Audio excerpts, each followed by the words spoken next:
Doon tayo sa Anti-Terrorism Law. Noong July 9, 2020, pinirmahan ni Pangulong Duterte ang Anti-Terrorism Law. And ito ay napaka-controversial.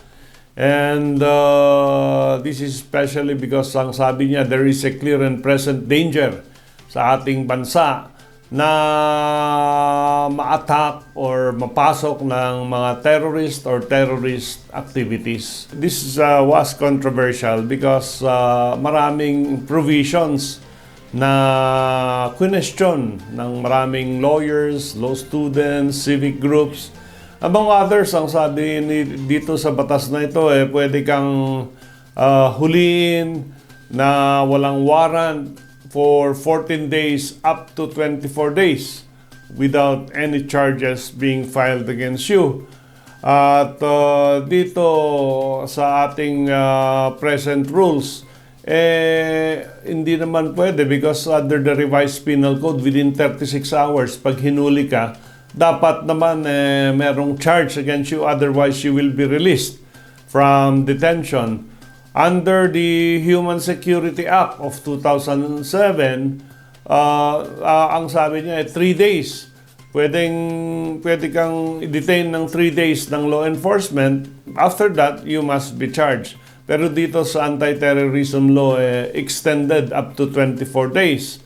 And sa Anti-Terrorism Law, merong wiretapping, good for 30 to 60 days. At ang pinaka-controversial dito yung gathering of people to express their grievances against government is considered as a terroristic act. So kung tayo ay nag-meeting lang sa kapihan at nagsabi tayo ng something against government, it will be considered as a terrorism act. Nung Pasko, silently the Supreme Court came out with a decision. At habang nagsasaya tayo, sabi ng Supreme Court, valid, legal, and binding yung Anti-Terrorism Law that was passed by President Duterte.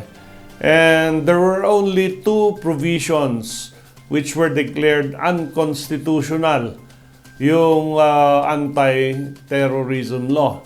In fact, dito sa Supreme Court decision, sinabi nilang valid yung detention without charges for 24 days, as long as 24 days.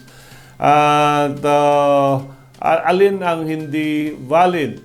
Ang sabi ng Korte Suprema, ang hindi valid yung considering yung discussions, meetings, etc. against government or expressing your grievances against government as terroristic acts.